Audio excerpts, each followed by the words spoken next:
And welcome everyone to Drisha. It's always so nice to be learning together. Today's class is the philosophy of Rabbi Jonathan Sacks with Rabbi Alex Israel. And yeah, I think we're all set. So with that, I'll turn this to you, Rabbi Israel. We today are going to be talking about Rabbi Sacks and his attitude towards Medina Israel. That's the topic today. And so let me begin by saying that Medina Israel is a huge part of our lives. Here we are on Erev Yom Yerushalayim. I'm sitting here in Jerusalem. And maybe I will mention that Rabbi Sacks loved being here in Yerushalayim. One of the first things he did when he retired from being chief rabbi was actually to purchase an apartment in Jerusalem, which he hoped he would be able to use more than he actually ended up using. And even before he became chief rabbi, he decided to take several weeks, if not months, and prepare for the chief rabbinate by spending time in Yerushalayim. And you know what, maybe I will just share with you here, yeah. Take a look at the sheet that you have here. 1 minute, I'm just playing my thing. Okay, here we go. Yeah, perfect. A bit bigger now. And okay, so let's read this wonderful paragraph. Israel is not now the only place in which total Jewish experience is possible. It is the one country where Jews constitute the majority of the population. It is the only context in which they exercise political sovereignty. It is the sole place where Judaism belongs to the public domain. And he spoke about this a lot, where Hebrew is the language of everyday life, where Sabbath and the festivals form the rhythm of the calendar. It is the land of our origins, the terrain in which Joshua and David fought, and Amos and Isaiah delivered their prophecies. It is the birthplace of Jewish memory and the home of Jewish destiny. It is impossible to overestimate the impact of Israel on the formation of Jewish identity. Jewish existence, which in today's diaspora may appear random, arbitrary, and disconnected, in Israel takes on coherence, where the Bible comes alive against the backdrop of its own landscape and its own language, once again, a living tongue. There too, the concept of the Jewish people becomes vivid in the visible drama of a society gathered together as Moses said it would be, from the ends of the heavens. Above all, it is in Jerusalem that the mystery of Israel becomes tangible. Here is the old new heart of the old new people, the place which, said Maimonides, the divine presence never moved. Jews who spend time in Israel, whether they settle or not, are changed. In the modern diaspora, Judaism is being confined to the public domain of home, school, and synagogue. Israel restores to Jewish life what is lost elsewhere, a public dimension. Within its borders, Jewishness is out there in the street as well as in here in the soul. And that is why spending time in Israel is today essential to a full understanding of what it means to be a Jew anywhere in the world. So Rabbi Sacks, actually was a Chanich B'nai Akiva. He went through B'nai Akiva as a kid, as a child, and he retained this love of Israel and this understanding of the importance of Medinat Israel. I want to take it even further. For Rabbi Sacks, this was really a passion. And once a year, he always used to join B'nai Akiva at the Yom HaAtzmaut celebration. He used to speak brilliantly in shul on Yom HaAtzmaut, and then he used to join the Chanichim of B'nai Akiva in dancing. Frequently, they used to have him on their shoulders. And, actually, there's a lovely story that he loved B'nai Akiva because he had grown up in that youth movement. And once they had a big weekend of all 1,000 people, they call it National Weekend. And he came along as the guest of honor. And one of the things they do in B'nai Akiva is frequently they get really excited. Everybody stops singing at the table and stands on their chairs and, starts dancing on their chairs. And Rabbi Sacks, they started doing all their chants and making a huge noise. And at certain points, Rabbi Sacks's security officers from the Metropolitan Police wanted to come in and find out what the hullabaloo was all about. And they found Rabbi Sacks leading everybody standing on top of a table. and they couldn't understand how this, chief rabbi and professor had suddenly become a madrich. So it was definitely at Bnei Akiva that he came alive, and particularly on Yom HaAtzmaut, where he really seemed to. And I want to a few weeks ago, I actually heard in honor of Yom HaAtzmaut, I heard a video by Professor Johnny Reinhold from Bar Ilan University. He's the head of the political science department, and he's actually setting up a center in the name of Rabbi Sacks there in Bar Ilan. And he spoke about different types of Zionism. Rabbi Reinus's religious Zionism, which was actually about keeping Jews safe. Rav Kook's Zionism, which was about Messianism. And he defined Rabbi Sacks's Zionism as a prophetic Zionism. And I want to try and talk about what Rabbi Sacks, why we might call it a prophetic Zionism, as opposed to a messianic Zionism. And in order to do this, you have to listen to the way he talks. And this is just a small excerpt of one of his speeches from Yom HaAtzmaut. And you can see how animated he is. What he's doing in this speech is that he is talking about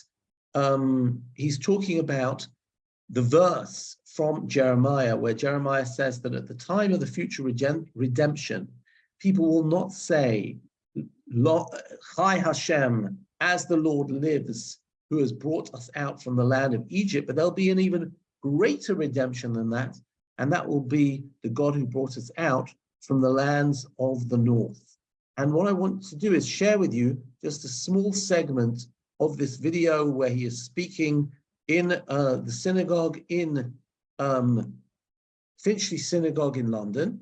And we're going to take a look at this.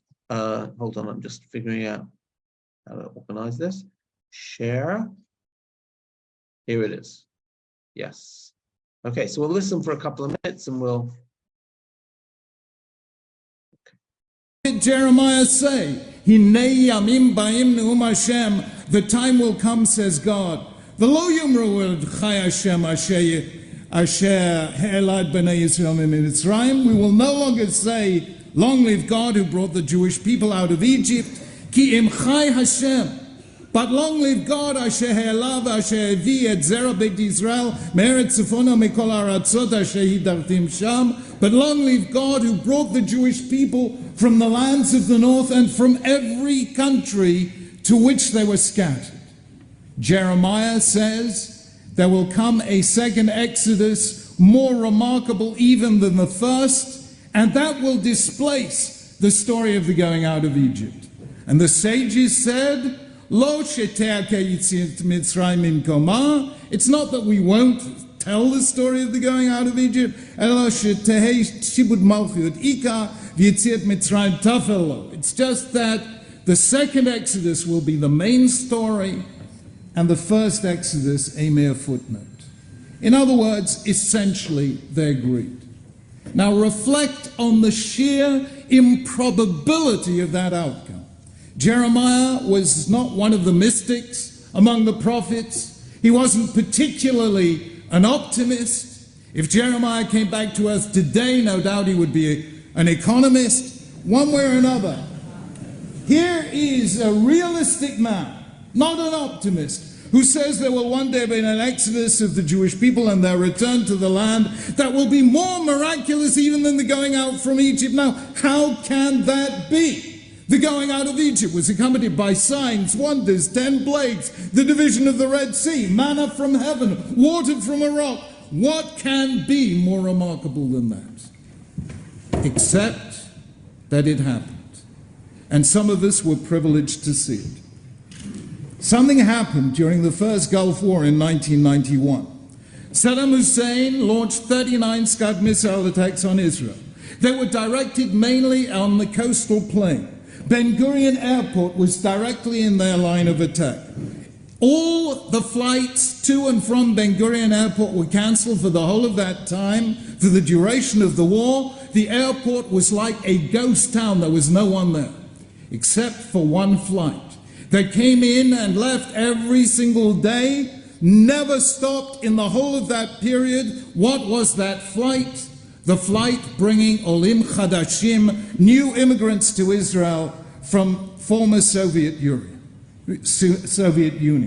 That flight never faltered and never stopped. And with a shiver down my spine, I realized that we were seeing precisely what Jeremiah had foreseen. How come? Because the Torah says, "Vayhi b'shalach paro et ha'am v'lo nacham Elokim derech eretz Plishtim ki karovu." When Pharaoh let the people go, God didn't take them the quick route. Ki ama Elokim pen yinachem ha'am birotam milchama, lest the people change their mind when they see war and they want to go v'shavu Mitzrayma, they want to go back. Even after all the signs, all the miracles, and all the wonders, God knew that if they saw war, they would turn back and go back to Egypt. And so the people responded. At the Red Sea, they said to Moses, was it that we were short of graves in Egypt that you took us out from Egypt? Why did we ever leave Egypt? At the episode of the spies, they said, Nitna rosh v'nashuva Mitzrayma. Let us appoint a head and go back to Egypt. And that after all the signs and the wonders.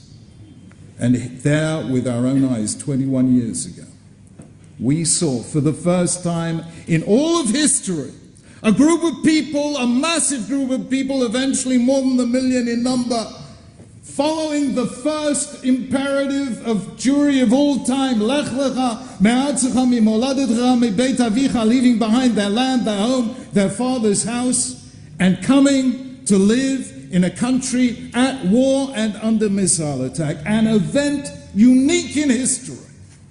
We lived to see the fulfillment of Jeremiah's vision and Exodus, not less miraculous, but more so than Yetziat Mitzrayim. Okay, so it was important for me to share that because I wanted you to hear it in his own voice. And the reason why that is because Rabbi Sacks didn't come to live in Israel. Rabbi Sacks was a member of the House of Lords of Great Britain. Rabbi Sacks was a world statesman, and a person could turn around and say, fine, it's very, very, Israelis would certainly say, fine, it's very nice, but why didn't he make Aliyah? That's always the question. And I wanted you to hear his passion when it comes to talking about Israel. He really, really saw Israel at the center of Jewish life in so many ways. But I want you to see how, and what we're going to see together, is how his vision of religious Zionism, and he is a very deeply religious thinker, so I cannot call his Zionism anything but religious, and his drawing on Jewish roots.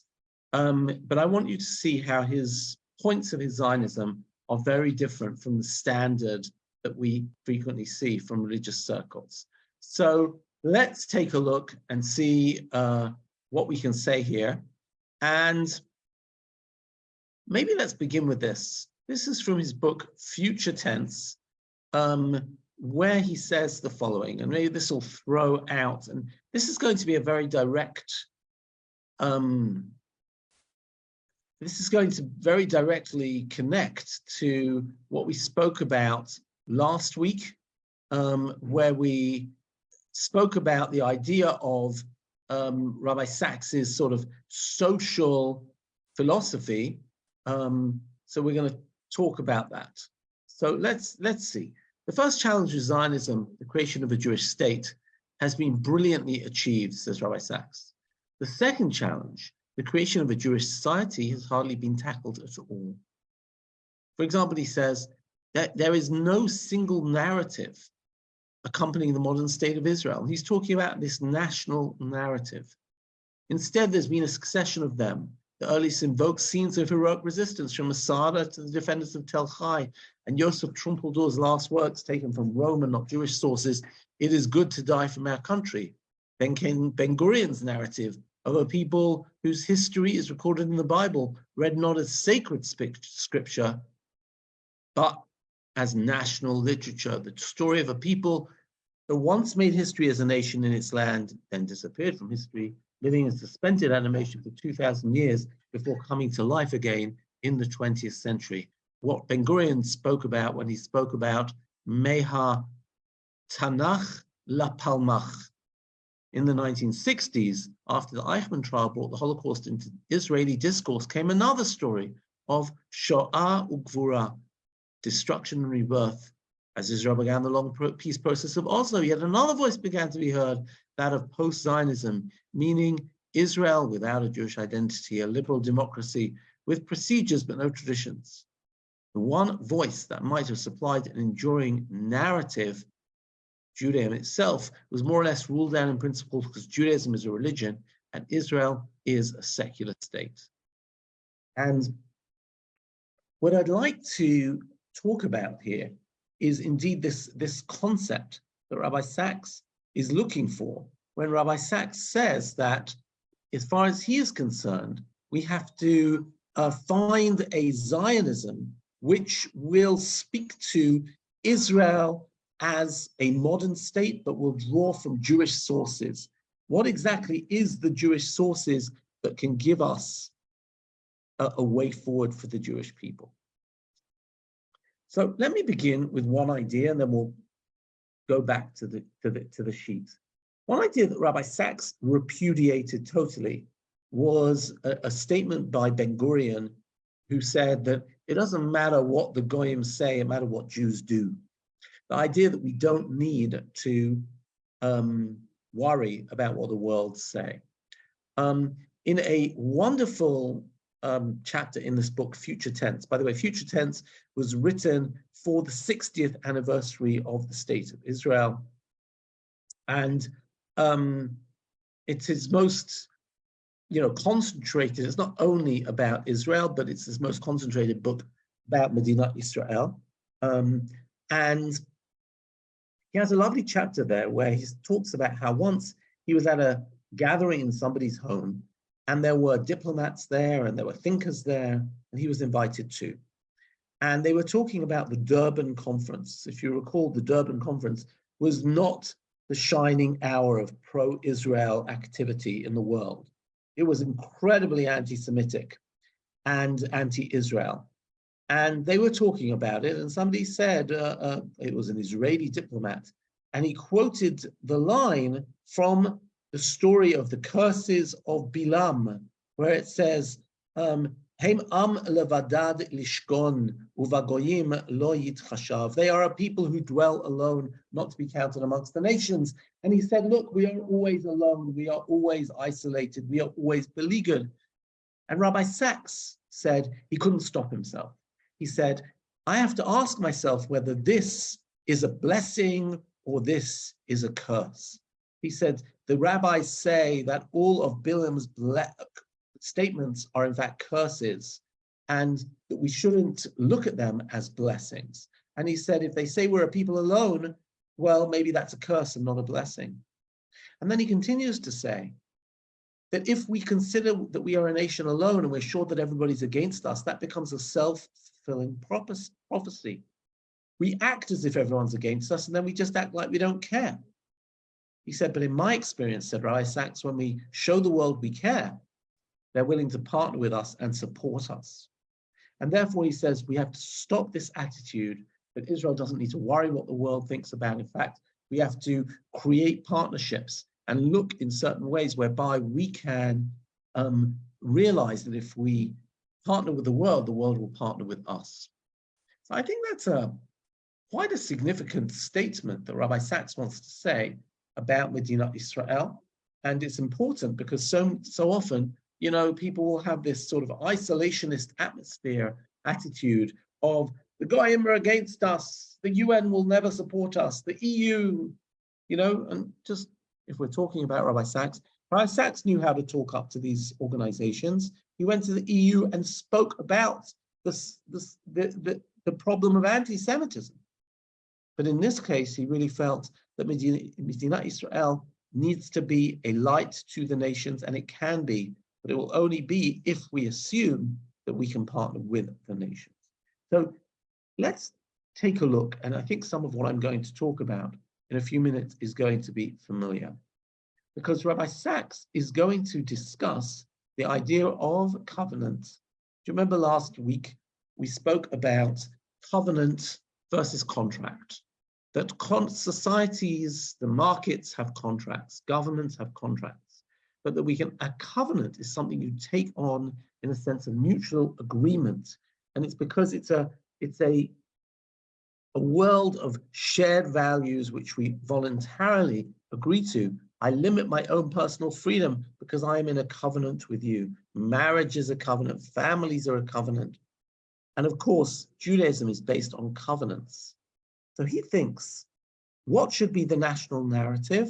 It should be a covenant. We need to come up with a national narrative. Let's take a look at how he's going to express it. Please excuse me if I read a little bit. Covenant has been part of America's self-definition since the beginning. It was present in the Mayflower Compact, whose signatories agreed to covenant and combine ourselves together into a civil body politic. It was the theme of John Winthrop's speech to 700 fellow Puritans aboard the Arabella in 1630. Thus stands the case between God and us. We enter into a covenant with him for his work.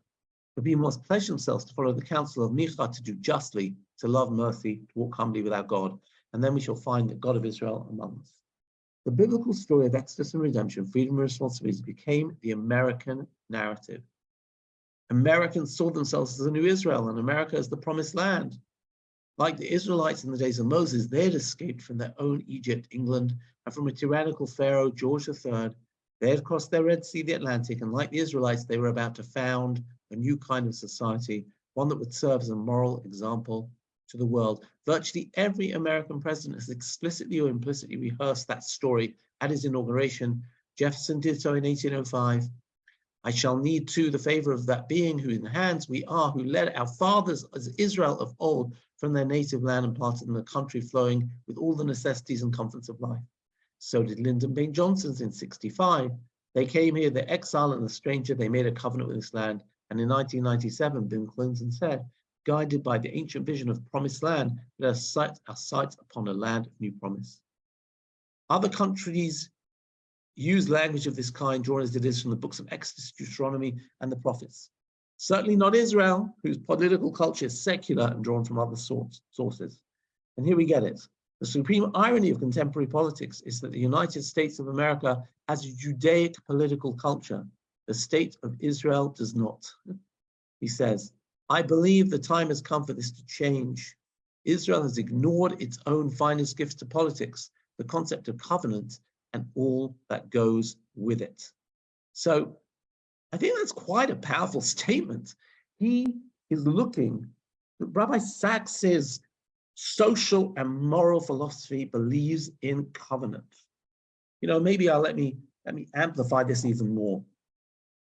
In an interview, in several interviews, Rabbi Sacks talks about that he was consulted by British prime ministers, Gordon Brown, and others, about how to deal with multicultural Britain. And he said, I told 3 prime ministers and 4 education ministers, I told them exactly the same thing. He said, in Judaism, he says, we tell our story. We tell the story of how we came into being.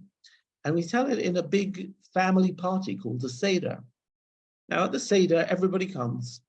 And the whole point is we read out a text, which everybody reads, but we all argue with it and we ask questions. And everybody's at the table, right? The wise son, the wicked son, the son who can't ask, the son who, everybody's there, and they each give their perspectives. And the idea is to question. It's not to agree or to sign off on it, but we all go around this text and we all sort of repeat it every year, and it becomes embedded in us so that we each have a certain refraction of this narrative. He said, that's what Britain needs to do. It needs to create a text, right? He always complained that in America, the great speeches are almost written on the walls. You go to the Lincoln Memorial, and on the wall, right, there is the Gettysburg Address. He says, in London, you go to Churchill's memorial, and what does it say on it? One word, Churchill. He says, Churchill gave the best speeches, but his speeches aren't on his monument, right? He says that we need to create a narrative, and he suggested to use Memorial Sunday as a day in the morning to remember the past, like Yom HaZikaron, and the future and then also to talk about the future, so that the future would enable everybody to talk about society, but each person to take it from their own perspective, right? So this is the idea that Rabbi Sacks was really into, trying to use covenants as a model for Western society, Western multicultural society, and also for Israel. And his point here is something really interesting. I'll give you another, well, you can see it on the sheet, but I'll tell you out of the sheet. He says, he says, in ancient Israel, there was a big question: should we have a king? Do you remember the people come to Samuel and they say, we want a king? And then the question is yes, no. Samuel thinks it's a bad idea. God thinks it's a bad idea. But he says, give it to them anyway. And he says, why isn't it every other country needs to set up their republic? They need to set up their society. Why didn't we need to? And he said, because we didn't need a contract with a king. We already had a covenant. We had a covenant from Sinai. And it's really interesting that the covenant was given in the wilderness before we had a country, before we were a nation. That's what makes us Jewish. That's what ensured that we survived even when our country fell apart and we went into exile. So we were an Artsot Habrit before Artsot Habrit. Very nice. We were a nation of a covenant before Artsot Habrit. Yes, true. And so he says the question of how the state rules is not the most important thing. What undercuts it, what is even a deeper crustation, a deeper layer, has to be the values of Judaism. And it's interesting, he once had a conversation with Amos Oz. He sought out Amos Oz. He loved finding thought partners in different places. And one of them was Amos Oz. I've got a friend of mine who actually drove him down to the Negev to meet Amos Oz, and they had several meetings. He was looking for people who could discuss the future of society, and Amos Oz was something like a modern day prophet. And once in a public conversation, Rabbi Sacks complained to Amos Oz and said, how can it be that Israeli children don't even know the 10 Commandments? And Amos Oz responded to him and said, but the 10 Commandments they don't know, they know in Hebrew. And he said, in other words, for Amos Oz, what was much more important was that Hebrew as a culture, and Hebrew as the basis to create new society, rather than the 10 Commandments, which for him were a historical relic.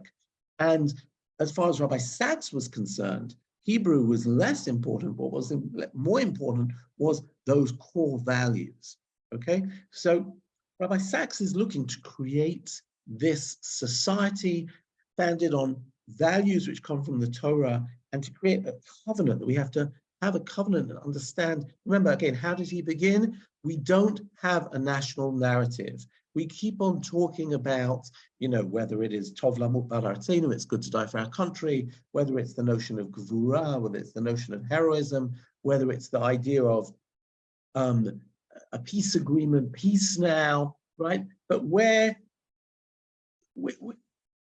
can we have, he was very, very adamant that we've moved from survival to prosperity. And if we were just there to survive, what's going to hold us all together for the future? So let's take another look at the sheet and let's see what we can find here.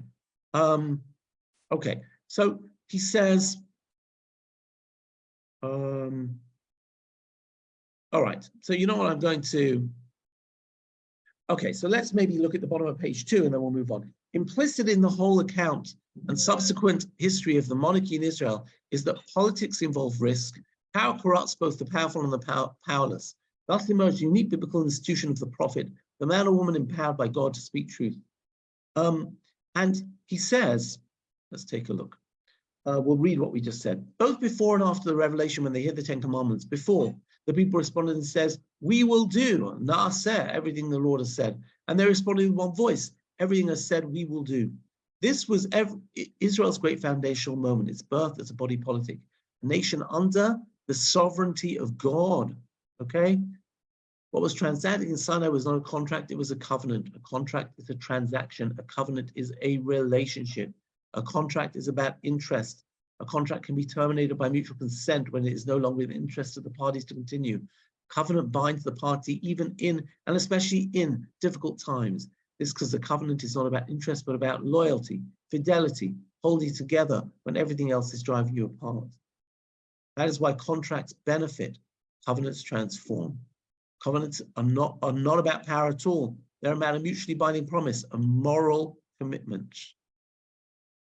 Social contract creates a state. Social covenant creates a society. Jews survived in exile for 2,000 years because they were a society before they were a state. They had laws because they had a land. They had a social covenant before they had a social contract. But even if the contract failed, the covenant remained. Even if they lost their state, they were still bound together as a covenanted nation. And now we're going to get to his argument with Ben-Gurion's Zionism. He says, it was not accidental. The most powerful effort to create a national culture, that of Israel's first prime minister, David Ben-Gurion, was called mamlachtiut, which he beautifully translates as statism, placing the state at the heart of identity. Ben-Gurion sought to create national cohesion. He saw that Israel had to move beyond what he called diaspora customs of disintegration, anarchy, lack of national responsibility, and unity. I read in a book called Habayit HaShlishi by, I'm blanking on the name, it'll come to me in a minute, Ari Shavit, a book called Habayit HaShlishi, and he wrote that what haunted Ben-Gurion was that Israel would be run like a shtetl. He thought that the shtetlization of he was worried that the Jewish people would never emerge from the shtetl with their incessant argumentation, and that he didn't think that there was any danger from the outside. He said, we can fight all our enemies from outside. We cannot, if we tear ourselves apart on the inside, we will be in trouble. Ben-Gurion's solution to this was indeed this mamlachtiut, to create a very strong, secular, socialist, uniform and institution, and therefore he celebrated things like the Histadrut, the workers' union, the Tnuva, the nationalized way of distributing food, the Kupat Cholim, and all of these things, which was sometimes a little socialist and communist even in nature. But it was part of his mamlachtiut. So I'll keep reading. He says, his focus was on the institutions of the state itself, the Knesset, the government-owned or funded bodies, above all, the Israeli Defense Forces. For Ben-Gurion, mamlachtiut was at the heart of the transformation he felt necessary if Jews were to exercise political sovereignty and power, having lacked it for 2,000 years. And he says, the essence of mamlachtiut, you can see why Rabbi Sacks hates this, was the primacy of the state over civil society, secular law over tradition and custom, government institutions over voluntary bodies. This involved massive centralization and secularization. Mamlachtiut rode roughshod over the traditions, mainly religious, the Jews from Arab lands, who were forcibly socialized and secularized in immigrant camps and the state school system. Ben-Gurion said about these Oriental Sephardi Jews that they were, from a Jewish point of view, dust of man, without language, without tradition, without roots, without an orientation to the life of statehood, without the customs of independent society, and this left lasting resentments until this group organized itself politically in the form of the Shas party. The result was, though Israel managed remarkably to transition from powerlessness to power, it did so at the cost of weakening the very institutions that had been the source of Jewish strength in the past. Communities, charities, voluntary associations, and community-based schools, even religion became a branch of the state. So this is where Rabbi Sacks, you can see his communitarian view is being brought to the Zionist situation. And this is where he's going to take the cat out the bag and say that the one thing that we cannot do is to have religious laws, that we have to stop religious legislation, and instead we have to create Judaism as an ethical base for society. Now, I was lecturing about this recently in New York, and the person who was interviewing me said, well, are you trying to say that Rabbi Sacks was interested in Israel becoming America. He just celebrated all the American presidents. He was interested in a separation between religion and state, and to a certain degree, the values that permeated society really being what drove society. So at the time I said, yeah, maybe a bit like that, but really, I don't think he was interested in Israel becoming America. I think he was interested in Israel becoming Israel in his perspective. And as far as he's concerned, if the values of Torah predate the state of, whether it's the state of King Saul and King David, then that's the core of Judaism. And he was interested in Medinat Israel, giving voice to the core of Torat Israel, and that's what he wanted it to do. So let's take a look here and see what he says. One more paragraph. Religious legislation. If religion enters politics, he says. And remember what we did last time where he says the market and both the market and government are forces of competition, and society and families are forces of collaboration. Well, let's see the same thing here. If religion enters politics, it becomes divisive, not a uniting force. If it seeks power, it will forfeit influence. If it is priestly, it will fail to be prophetic, right? He sees the priests as having power, but the prophets as having influence. If it fails to speak on behalf of the nation as a whole, because politics only speaks to one group or the other, it will fracture into 100 sects instead of being the animated spirit of the nation. And he's interested in the spirit of the whole nation.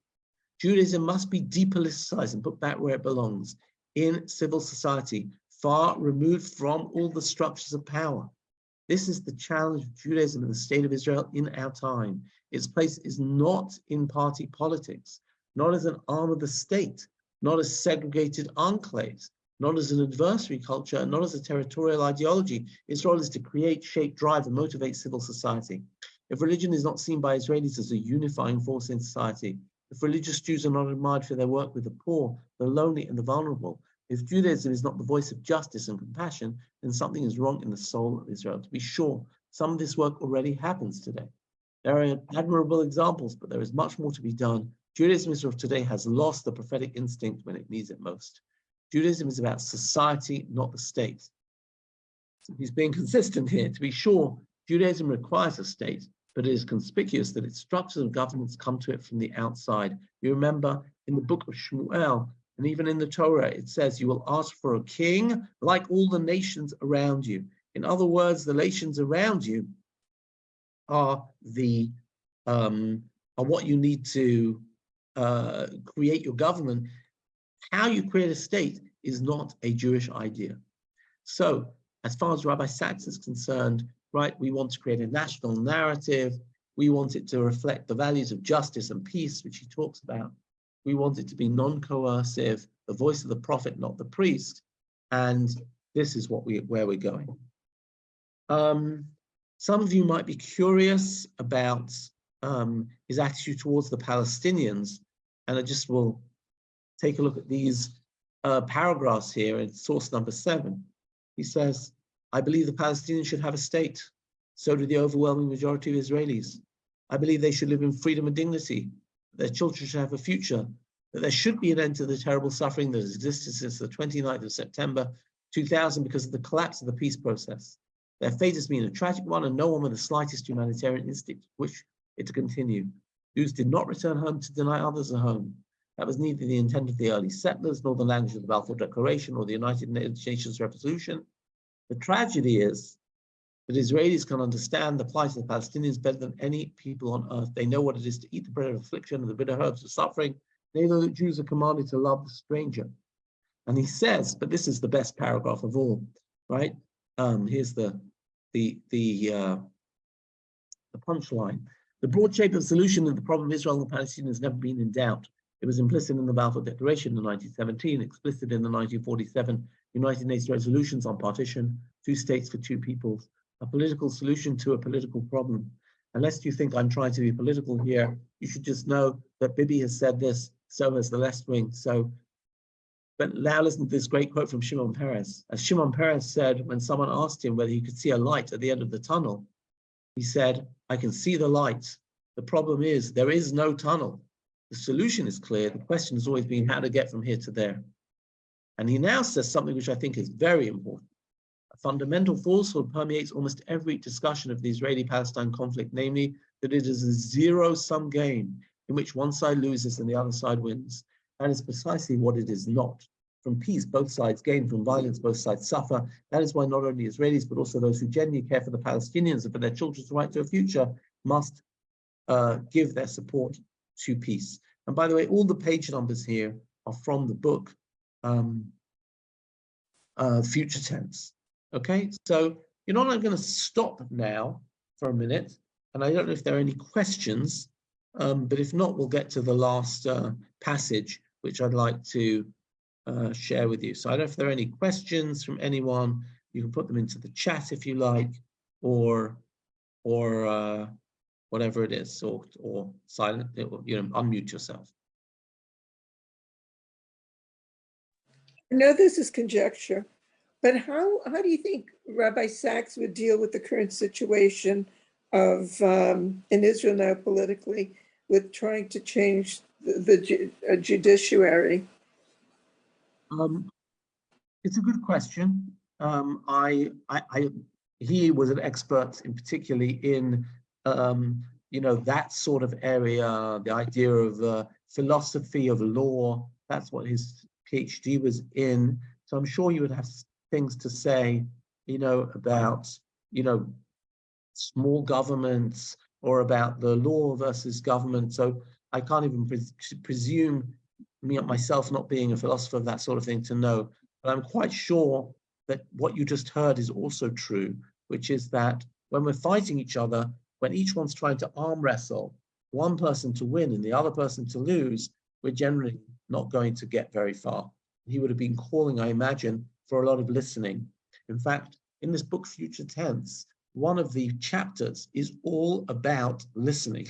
And he has 10 points about how Judaism is all about Shema, about listening, a listening culture more than even a visual culture, and the importance of being able to have conversation by listening.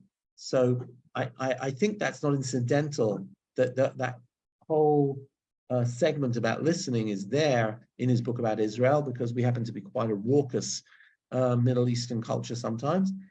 So I think that might be what his message would be. But as you say, it's impossible to have conjecture or to predict where he would be on this particular thing. I imagine he would be looking for allies and thought partners.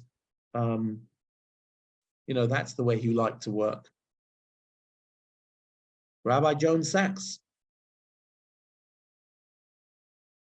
I can't hear you. You're muted. My concern is this, and I have had great respect for Rabbi Sacks and do for his writings, but I'm wondering if he had a chance to address the issue of the government of today in the state of Israel, which claims to speak for Torah. But Torah isn't the same for everyone. The interpretation of Torah and what that means isn't the same for everyone. So I believe that Ben-Gurion recognized that. And we've got quite a balagan now, where now a side that claims to have Torah as its front piece, it means once again, there are many people without rights, and that includes Jews, and that includes women. So, first of all, thank God, please God, people will continue to have rights here in Israel. Having said all of that, I think we heard what Rabbi Sacks said before. Well, let me give you one perspective. Rabbi Sacks was, quite, how should I say it? He was averse to power. He always spoke about how he prefers influence. Where there is power, you can't have influence. Where there's power, that means one side wins and one side loses. And that you should choose influence and you should choose covenant as opposed to contract. And that if you light a candle, you can light 10 candles. But if you have a pie and you share it, then everybody has a tenth of what they had, right? And that's all really lovely, except that Israel chose to be a state. And as a state, it chose to be political. And I'll say even more than that. Israelis love power. Israel was set up to be a powerful country. Israelis don't want Israel to be vulnerable. And even internally, Israel wields power quite strongly. Now, Rabbi Sacks was challenged by a friend of mine, and he said, according to what you're saying, if Israel shouldn't be, what do you think about, do there need to be in Israel? Maybe we should just be a cultural center, an Or LaGoyim, Achad Ha'am's vision of the, spreading justice. And he said, I disagree with that. Israel has to be able to keep the Jewish people safe. After the Shoah, we don't have the luxury to be without Israel. So first of all, that power, he definitely believed in. But you heard what he said before, that when people put religion into laws, when people put religion into government, you are always going to alienate somebody. And the price will be that people aren't just alienated from this right-wing party or this left-wing party, they're alienated from their Judaism. And that is exactly what is happening today. I was just reading a blog by somebody today who's called Tomer Persico. There is a big tararam going on in Tel Aviv about a yeshiva, which is being told they have to vacate their premises in the center of Tel Aviv. They've been there for 20 years, and now no one wants to give them new premises. And they're saying, well, this creates a diversity. And this secular, he's actually a very spiritual man. I think he's even Shomer Shabbat, Tomer Persico. But he said, if you want to understand why they're so scared of you, well, and he starts listing all the laws and restrictions that religious parties are trying to create. And he says, what are you surprised about? So this is the big dilemma, because by creating Medinat Israel, the way, let's not be naive, the way you further things is by gaining money through government allotments of funds, and that needs political, machinations and elbowing. And I'd say even more than that, Israelis do want religion to be part of their national conversation. So in that regard, sometimes I look at Rabbi Sacks's Torah on this, and I think, is it naive? Is it maybe trying to apply a Chutz La'aretz communal lens, where we have the luxury, because we're not running the country, of, having a more gentle, we can have Judaism as fit in between the institutions of power, because we're not running a country, but we don't have that luxury here in Israel. And in that regard, I do wonder whether Rabbi Sacks is fully realistic in what he's suggesting in his view here. So I don't know. I'm not claiming that the situation currently in Israel is great. It isn't.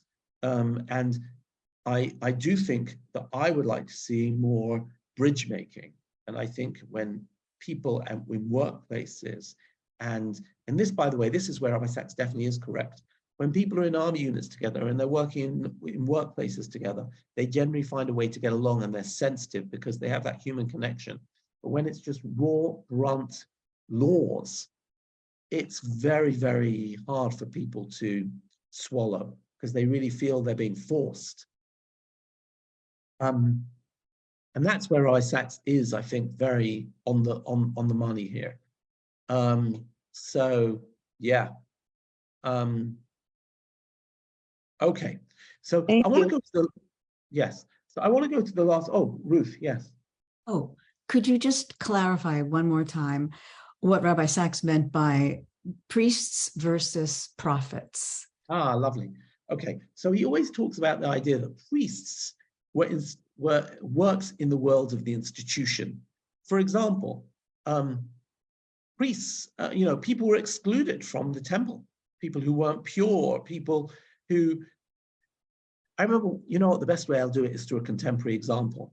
I was once at Machon Pardes, and somebody asked the question, and Rabbi Sacks was speaking there, and somebody asked the question about egalitarianism in the synagogue.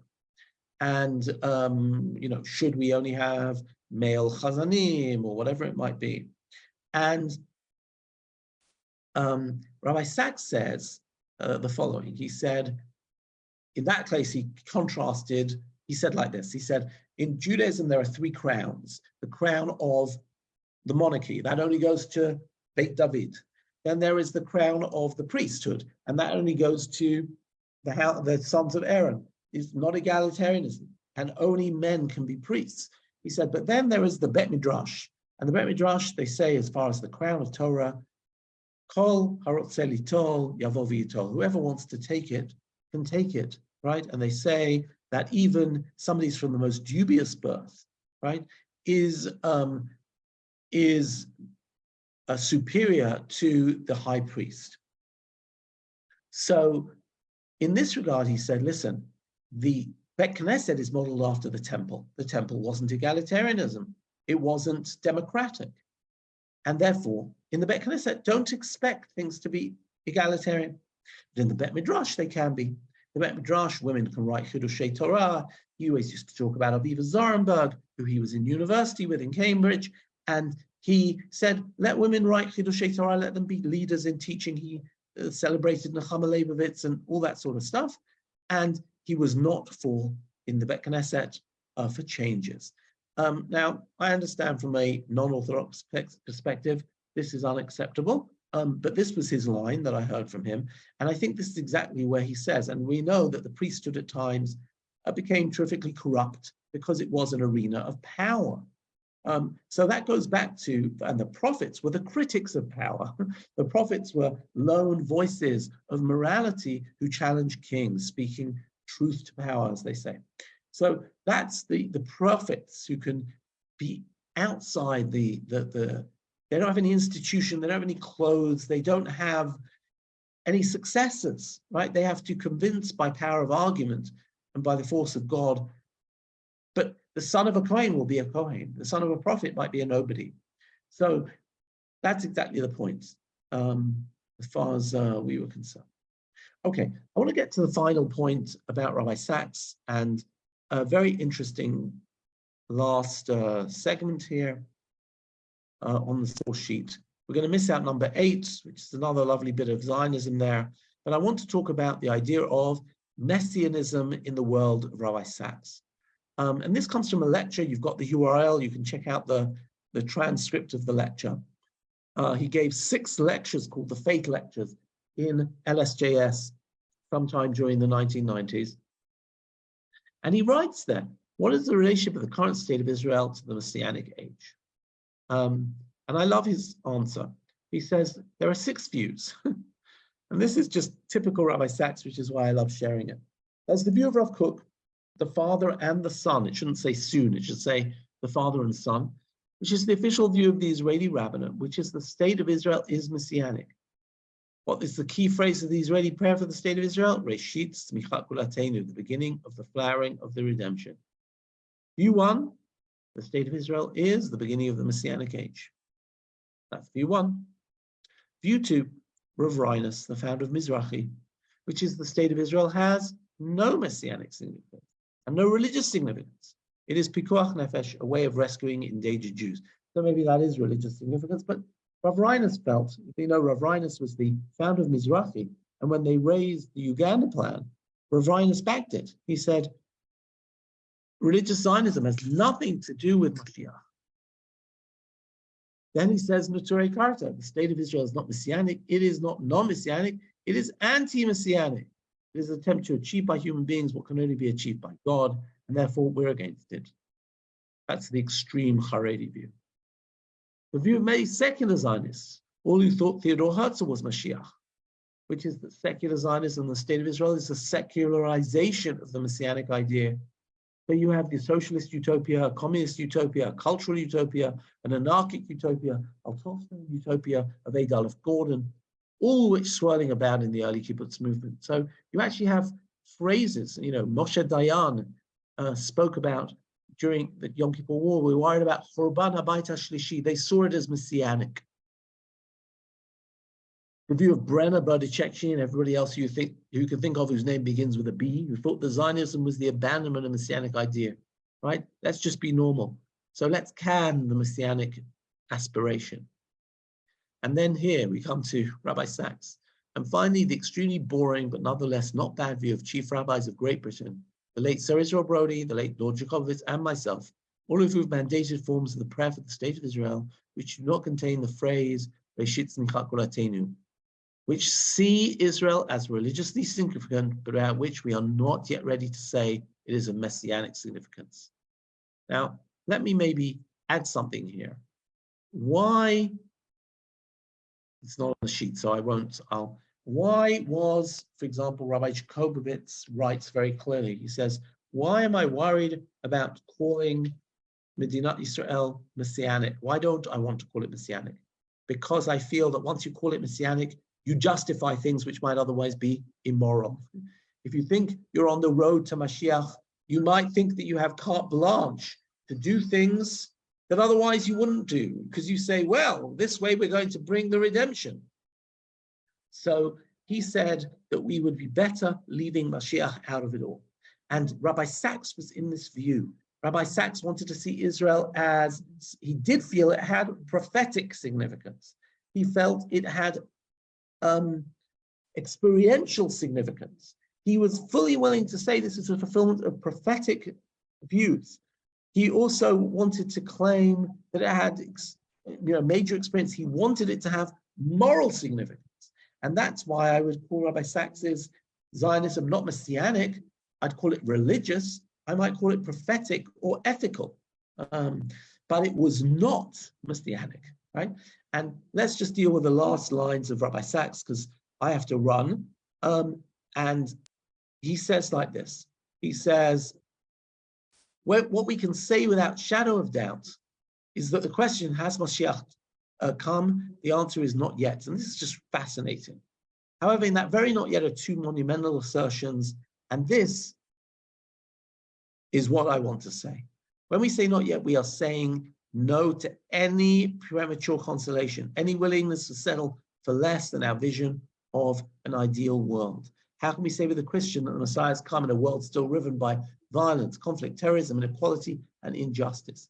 How can we say without the great Jewish messianic vision, Marxist communism, the world is saved by the mere withering of the state? I mean, for heaven's sake, one is okay, one's a nightmare, but we have to be prepared to say, not yet, we will not settle for premature consolations. So, as far as Rabbi Sacks is concerned, we will continue to hope for Mashiach until the world is perfected, which might be never, which is fascinating.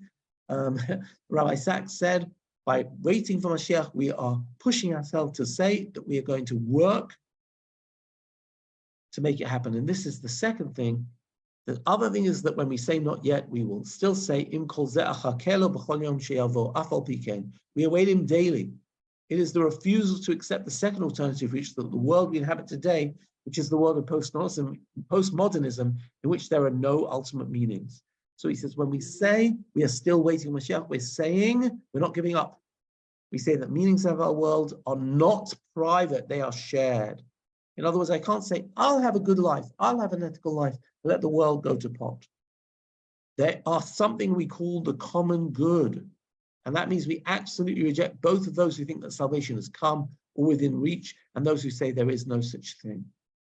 So Rabbi Sacks was still fighting the good fight, okay, and saying we need to believe in Mashiach, we need to make ourselves better, we need to work that Israel become more ethical, more of an Or LaGoyim.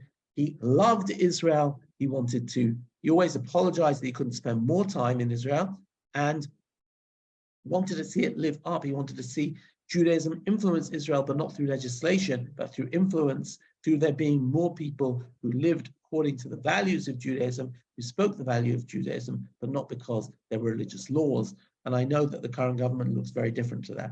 He would not have been happy. Okay, I think that's it for today, because I have to run to another class. So I don't have more time, but I hope this has given you some sort of window into Rabbi Sacks on Medinat Israel. We've done quite a comprehensive job today.